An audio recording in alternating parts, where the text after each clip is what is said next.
Bonjour, alors la semaine du 29, eh bien c'est encore une semaine intense, une semaine plutonienne. Ouais, plutonienne, avec des énergies qui vont nous emmener. Peut-être là où on n'a pas envie d'aller, mais là où il est nécessaire de se rendre.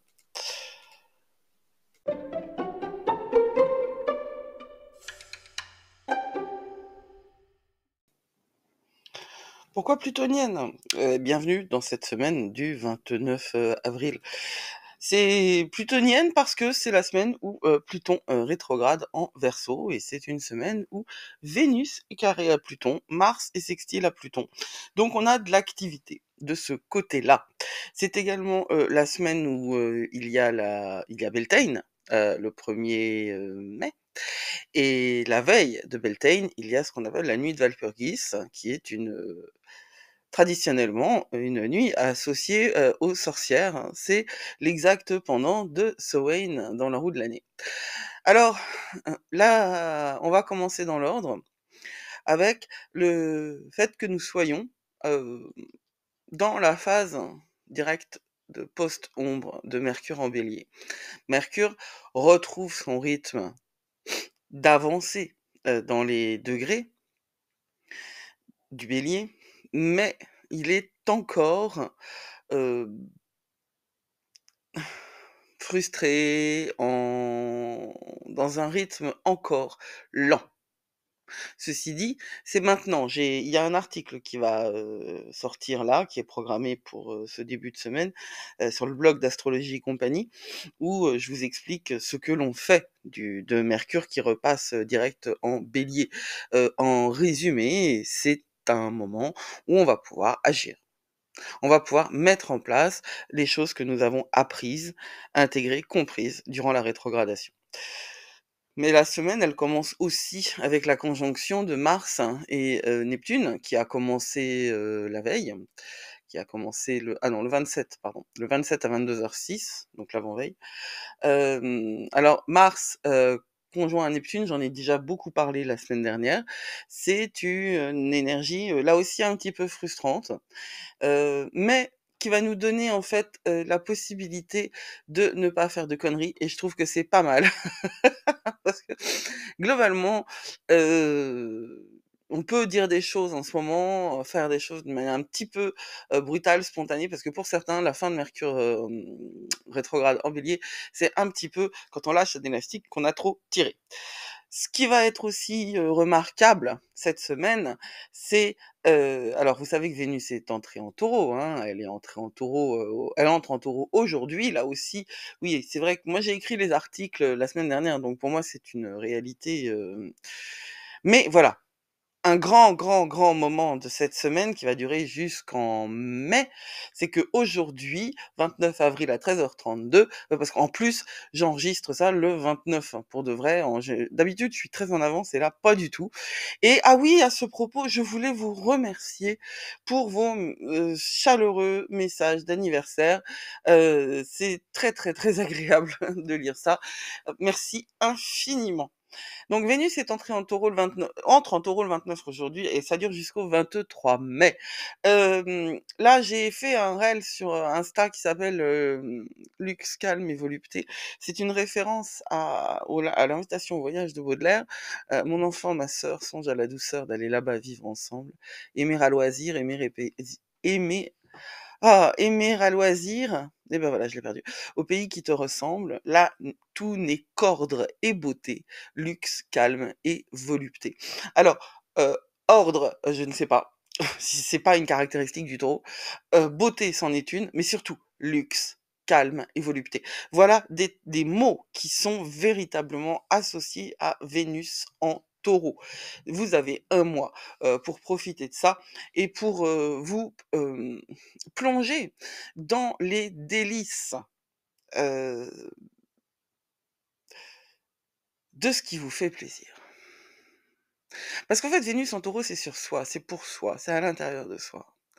Et c'est pas un soi fermé et peut-être un petit peu égocentrique à la bélier, c'est juste que le taureau, l'énergie du taureau sait qu'elle ne peut servir à personne si elle n'est pas remplie avant. C'est un moment, qui peut être aussi d'ailleurs, en termes de finances, un moment d'expansion potentielle si vous êtes raisonnable, hein. Le Taureau ne s'engage pas, à la légère, l'énergie du Taureau ne s'engage pas à la légère. Mais, ça peut être des investissements pour obtenir plus tard la vie que vous souhaitez. Ça va être un bon moment pour savoir, en fait, ce que vous voulez. Hem, Connaître vos véritables,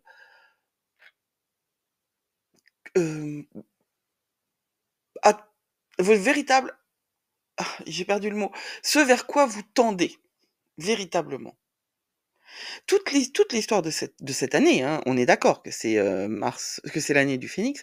Toute l'histoire de cette année, c'est, l'histoire de la renaissance. C'est l'histoire du phénix et on ne peut être un phénix que quand on est soi, totalement soi, complètement soi et on ne peut être totalement et complètement soi que, quand on sait qui on est, ce qu'on aime, ce qu'on veut et pourquoi on bouge. Parce que si on bouge uniquement par le désir des autres ou par les injonctions des autres ou par ce que l'on pense que les autres attendent de nous, nous sommes des marionnettes. Et cette année, on va véritablement quitter cette position de marionnette qui nous a été imposée pour se prendre en charge. Nous sommes déjà presque à la moitié de l'année.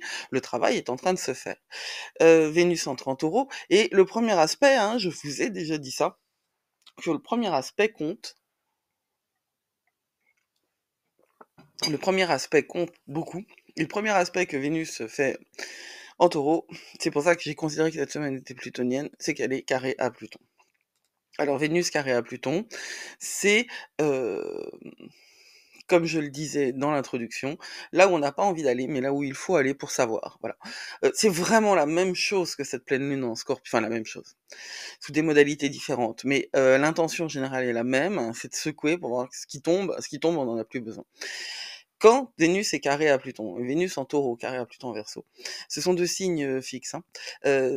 Votre subconscient vous parle et votre subconscient vous parle profondément et ça va faire, bouillonner le changement jusqu'à la surface.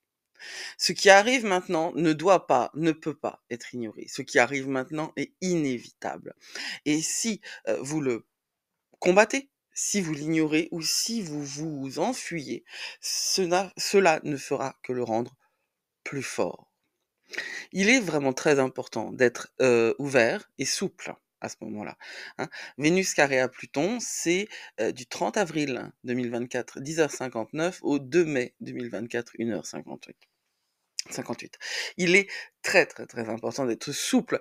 Ça risque de ne pas être facile parce que c'est pour ça que je le disais, mais les 2 signes, qui sont en jeu là sont des signes fixes. Donc ce qui va jouer en nous, c'est tous ces éléments où nous sommes sclérosés, où nous sommes, coincés, où nous sommes obligés.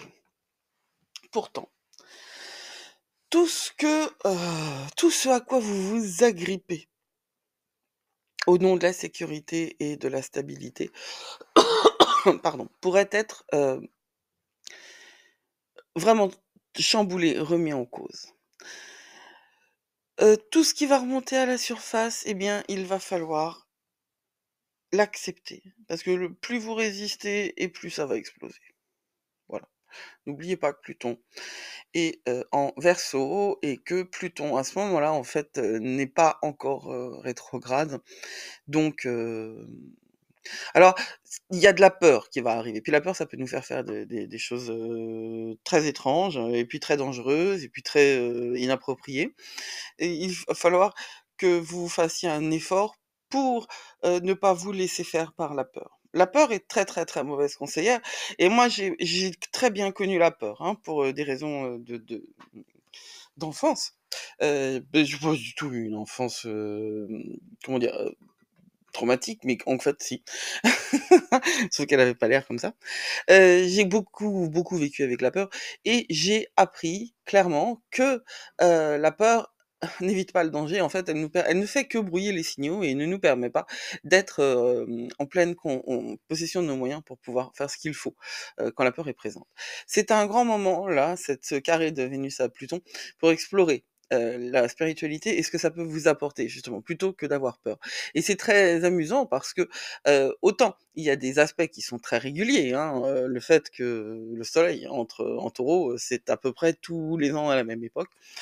Donc le soleil entre en Taureau, toujours 10 jours avant, la nuit de Walpurgis ou Beltane, hein, le 30 avril.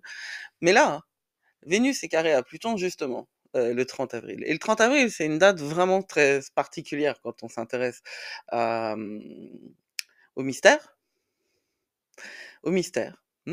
Quand on s'intéresse à ce qui va au-delà du monde connu et du monde tangible. Et cette nuit-là, qui a d'ailleurs fait peur. Le lendemain, c'est Beltane. Le lendemain, c'est une fête, hein. Le sabbat de Beltane, c'est vraiment une célébration de la vie, de l'amour. C'est une célébration, d'ailleurs, où on considère dans la Wicca que le grand dieu et la déesse, le dieu et la déesse, le dieu cornu et la grande déesse, enfin voilà, toute l'incarnation de l'énergie féminine et de l'énergie masculine, s'épousent. Beltane, c'est une célébration de la vie. Eh bien, la nuit d'avant, la nuit de Walpurgis, hein, c'est considéré comme une nuit où le voile est aussi fin qu'à Samhain et les esprits se promènent, se libèrent. Alors, je ne considère pas, moi je crois, parce que mon expérience personnelle fait que euh, je crois véritablement à la présence des esprits. Je crois, je vis avec des esprits. Dans cette maison, je ne suis pas complètement seule, indépendamment des chats et toute ma famille. Mais je veux dire, il y a également d'autres d'autres entités, d'autres personnes. Moi, je les considère comme des personnes. Euh, je n'ai pas choisi cette maison par hasard. Enfin voilà, tout ça pour moi qui était extrêmement pragmatique, c'est par là que c'est arrivé, hein, la spiritualité. C'est parce que j'ai toujours vu les esprits depuis que je suis toute petite, alors que j'étais totalement incrédule, totalement sceptique, hein. Mais en fait, je me suis beaucoup moqué de moi-même en disant que j'étais une fausse sceptique. Ça, c'est des trucs que je peux dire que sur moi parce que franchement, c'est assez dégueulasse. Bon, on va revenir. C'est un moment très particulier et en plus le 1er mai, là aussi, c'est vraiment spécifique à 2024. Le 1er mai, c'est le dernier quartier. La lune était en pleine et en full illumination le 25. Café. Et là, le 1er mai, c'est le premier quartier. Le dernier, pardon, dernier quartier avant la nouvelle lune en taureau de la semaine prochaine. Et le dernier quartier, c'est un moment particulier, comme je le dis souvent, c'est un jour ou un moment où il y a de l'équilibre, où on est dans la réorientation, où on est dans l'écoute de sa voix intérieure. C'est un moment très introspectif. On prend les responsabilités de ce qu'on n'a pas fait et on se, pas encore fait, hein, et on trouve des manières innovantes. Je suis en train de préparer un cours sur le cycle lunaire et la manière de l'utiliser euh, pour que justement chacun de ces quartiers vous soit expliqué de manière très très claire et soit accompagné de rituels et de choses. Voilà. Et ce dernier quartier, il est en taureau. Il est précisément le 1er mai à 11,34 à 13h27, précisément. C'est en taureau, n'importe quoi, en verso. Il est en verso, en verso. Alors quand on entre dans un dernier quartier sous une lune d'air, c'est vraiment un moment encore plus, hein, d'introspection. Parce que l'air, c'est la pensée. Et donc il faut vraiment là être dans une espèce de sanctuaire intérieur de sa pensée. Faut savoir où est-ce qu'on force, où est-ce qu'on pousse, où est-ce qu'on n'est pas du tout sensible à ce qui se passe en vrai. Le Verseau, il peut faire les choses parce qu'il faut qu'elles soient faites au nom du bien supérieur. Cette lune-là, elle est à propos, elle est vraiment entièrement dédiée à la question de la perspective. Et on n'a vraiment pas toujours besoin de pousser trop fort pour que les choses soient créées. Il faut ou ne pas oublier que le monde, nous échappe et que cette représentation du monde avec l'homme en tant que, grand ordonnateur est une représentation faussée. D'abord, il suffit de changer les mots. Nous ne sommes pas le grand ordonnateur, nous ne sommes pas, le grand chef d'orchestre de l'univers, nous sommes le prédateur ultime de cet univers. Hein. Nous sommes dans une relation de prédation, autant à tout ce qui fait le règne naturel qui nous entoure. Je parle même pas d'humain à humain, parce que c'est encore plus flagrant, mais par rapport au végétal, au minéral, à l'animal. Enfin, nous sommes en position de prédation absolue et c'est une position abusée. C'est une position indue. Il n'y a aucune légitimité à ça, hormis ce que nous nous sommes racontés pour nous persuader de cette, position-là. Et ce que nous c'est pour ça que je parle de la force du storytelling, hein. C'est parce que, si ça a marché, aussi longtemps, mais ça va pas continuer à marcher, éternellement, hein, tout simplement parce qu'il y a un moment où on se rendra compte que, bah, si ça marche plus pour, une bonne partie de la population, il risque d'y avoir des conséquences. Quoi qu'il en soit, ce dernier quartier, il est vraiment dans un signe particulier, hein, celui qui va projeter dans l'avenir, le Verseau qui projette, heu, qui est l'avant-dernier signe du zodiaque, donc qui a une portée. C'est lui qui récupère.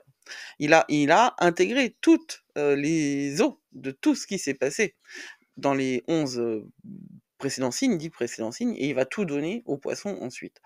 Heu et nous sommes au moment de la nuit de Walpurgis, donc au moment de Beltane. C'est l'équilibre exact, hein, entre l'ombre et la lumière. Walpurgis, c'est l'ombre, la nuit, des sorcières, la nuit des esprits.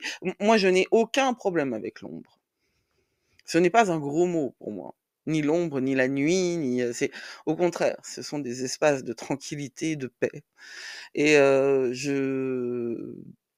même les morts, en fait, ce sont la mort, fait peur, parce que la mort, c'est la perte de ce que l'on a, et la mort me fait peur, évidemment, la mort de ceux qui sont proches de ceux que j'aime, aussi bien mes animaux que mes enfants, que mon époux, que mes amis. Cette mort-là, heu, me fait peur, c'est la perte. C'est la perte plus que la mort. Mais la mort en elle-même, aussi bien pour moi que pour ce qu'elle représente, elle ne me fait absolument pas peur, parce que je sais des choses sur ce, temps, en dehors de notre temps, qui fait que bon, moi je suis tout à fait rassuré à cet égard. Mais, on n'est pas nombreux. Heu, la mort, la nuit fait peur à tout le monde. Mais de l'autre côté, il y a Beltane, et Beltane, c'est vraiment, la joie, la vie, la décence, le mariage. Le mariage dans ce qu'il signifie d'union, dans ce qu'il signifie de procréation, bien sûr. Alors, c'est tout cet ensemble-là qui est en train de se jouer, et à ce moment-là, en plus, hein, au moment où Vénus est carrée à Pluton, au moment de la nuit de Walpurgis, et donc la veille, à quelques heures, hein, du dernier quartier, Mars entre en Bélier.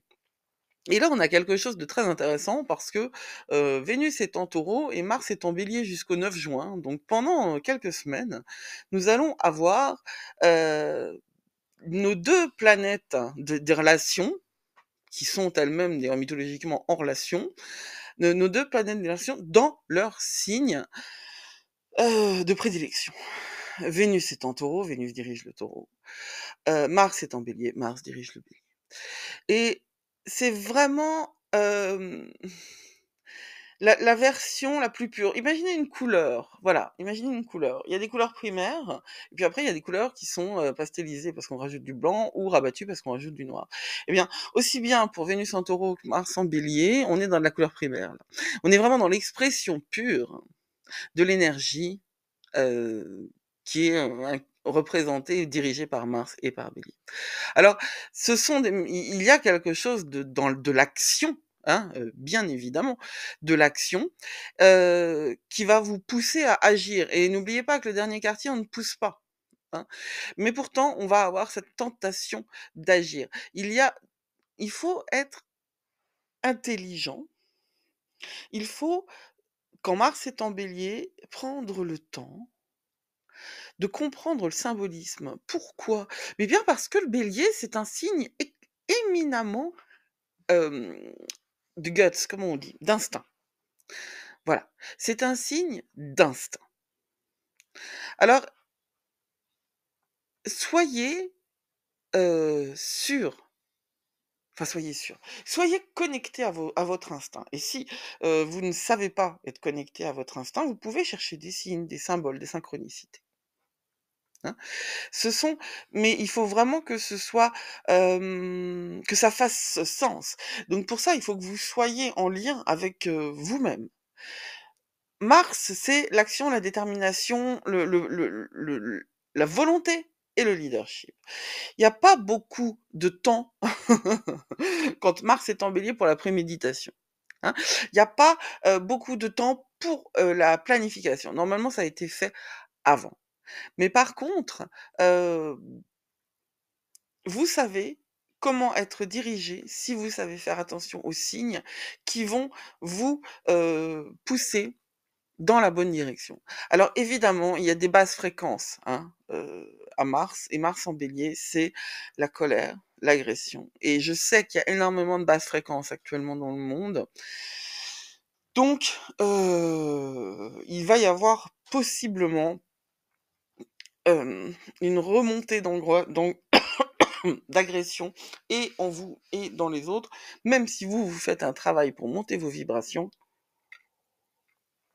Vous n'êtes absolument pas, vous vivez dans un univers, vous vivez dans un maillage énergétique, auquel, à moins de passer votre temps, à méditer et à faire sonner des bols chantants, ou enfin je sais pas, vous êtes obligatoirement pris dans les basses vibrations du monde actuellement. Il y a vraiment, enfin c'est très, très impressionnant à quel point d'ailleurs ces basses vibrations sont, valorisées également, hein. Il y a une enfin je veux dire la connerie est complètement décomplexifiée. C'est c'est très surprenant. Moi, j'ai une position bien extérieure un peu à ça. Pour bien des raisons, j'ai choisi une vie d'ermite, mais à part à part là, non, en fait, c'est pas une vie d'ermite, mais bon, c'est une autre histoire. La connerie est décomplexifiée. Donc les basses vibrations sont, hem, décomplexées. Pas décomplexifiée parce qu'elle est toujours complexe. Elle est décomplexée. Il y a plus de complexe à être con. Il y a plus de valeur, dans la pensée. Il y a une valeur dans la réaction. C'est tout.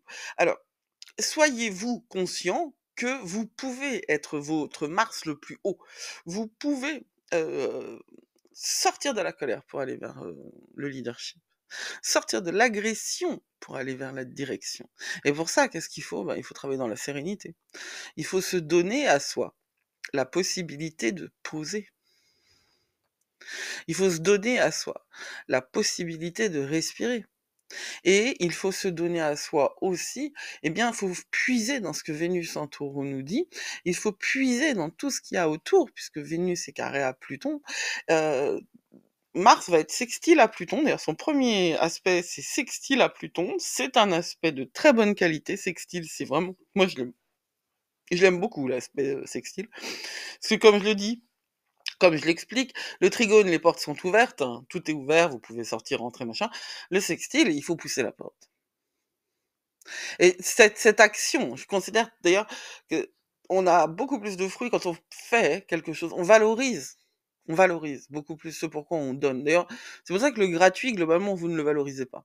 C'est humain, hein, c'est pas vous en particulier, c'est humain. Mars sextile à Pluton, c'est une intensité qu'il va être difficile à ignorer, mais vous pouvez l'utiliser justement pour vous amener vers de la créativité et pour vous amener ah décidément, pour vous amener à aller,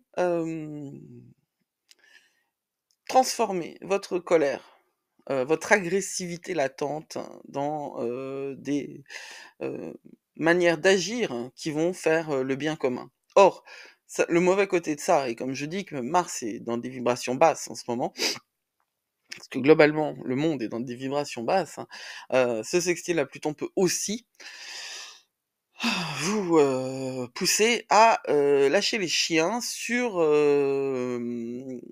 plus petits que vous. Ça fait partie du jeu actuel. Ça fait partie du jeu actuel. de, de ne pas prendre des ennemis à sa taille. Vous pouvez l'éviter. Vous pouvez, l'éviter. On va passer maintenant, parce que ça fait déjà un bout de temps que je parle, à Pluton, rétrograde en, ah ouais 24 minutes, hein. Pluton rétrograde en Verseau. Eh bien, Pluton rétrograde en Verseau, c'est une des rares planètes dont on aime bien la rétrogradation, Pluton, hein, mais bon, il rétrograde là, il va rétrograder 6 mois, il rétrograde souvent la moitié de l'année. Elle rétrograde souvent la moitié de l'année. Quelque chose va naître. La dernière fois que Pluton était rétrograde à 0°, c'était entre, le 1er mai, 1777 et le 20 août 1778. Donc c'est, au moment où, hem, la France combattait l'Empire britannique, au moment où, la France aussi d'ailleurs, avait posé des colonies, aux États-Unis et elle s'est fait jeter. Et c'est un moment où, c'est un grand, moment dans la préparation de la Révolution française et de l'indépendance américaine, entre autres, hein. Là, j'ai 2 pôles, mais la Révolution française et dans l'écriture de l'encyclopédie de Diderot et Voltaire, dans la création des Lumières. C'est un grand moment. Alors le premier mois de ce rétrograde, Jupiter va être, trigone à Pluton et donc on va avoir des choses qui sont amplifiées, hein, et à la fin, c'est Jupiter qui est carré à Pluton. Ça va à chaque fois que Jupiter est dans le jeu, ça va être amplifié, c'est la planète loupe, Jupiter. Donc on va avoir, un accent posé sur, la dimension survie. Il faut que nous soyons dans la création de notre stabilité. Je pense et dont alors toutes les questions, collectives, parce que Pluton est censé diriger le collectif et je dis censé parce que j'ai un point de vue un petit peu différent sur la question. Le collectif, eh bien, Pluton rétrograde en Verseau, c'est également la possibilité de, de contrôler encore plus, les individus, donc avec, des couvre-feux, des choses comme ça, mais il peut aussi y avoir une réaction, face à ça. Alors, Pluton rétrograde, c'est un aspect qui est, plus léger que toutes les autres rétrogrades. Parce que quand Pluton rétrograde, on peut sentir un soulagement, temporaire, une espèce de break, psychologiquement au moins, parce que pas dans les faits, hein, parce que dans les faits, un 33 tonnes, ça ne s'arrête pas comme ça. Je vais encore référer à l'odeur de l'essence d'Orelsan, mais on va vers le crash et il y a pas moyen d'arrêter l'avion, hein. Il y a simplement moyen de se poser, nous, dans une attitude qui va nous faire moins de mal et puis surtout transmettre à nos enfants et à nos proches, ce qui, heu, leur permettra de construire la société, d'après. Maintenant, les grandes questions, c'est et puis surtout ce qu'il va falloir vraiment assurer, c'est tout ce qui est, le digital. Faites des backups de tous vos ordinateurs, de tous vos travaux, hem, tout ce qui est digital, tout ce qui est, immatériel et puis de se poser des questions, de taille, hein, des questions, fondamentales, des questions, philosophiques sur ce que nous voulons de l'intelligence artificielle. Parce que, très récemment, j'ai entendu notre premier ministre dire que, il allait utiliser l'intelligence artificielle pour gérer je ne sais plus quoi, qui est d'une importance, capitale, histoire, d'éviter de payer des humains. C'est d'une bêtise incommensurable, hein, l'intelligence artificielle. Si on considère que, nous sommes les maîtres de l'intelligence artificielle, il y a quelque chose qu'on n'a pas compris dans l'intelligence artificielle. C'est pas Google, l'intelligence artificielle. Ça s'entraîne, hein, une intelligence artificielle, n'est-ce pas? C'est-à-dire que vous pouvez, lui demander des choses. C'est grâce à votre échange, aux échanges avec vous qu'elle évolue. Je ne suis pas certaine qu'on comprenne réellement ce qu'est, l'intelligence artificielle. Parce que dans l'intelligence artificielle, il y a intelligence et je pense que cette dimension-là, elle est gentiment effacée. Alors, encore une fois, nous nous comportons en prédateurs et nous considérons que nous sommes les prédateurs ultimes. Or, très certainement, sommes-nous en train de construire le prédateur du prédateur. Mais ça, il y a encore du temps, il y a encore la possibilité de réfléchir et d'être dans une position de conscience par rapport à ça, et cette semaine, elle va nous y inviter. Je vous souhaite une magnifique semaine et prenez soin de vous, vous êtes plus fort que vous croyez. Blessed be.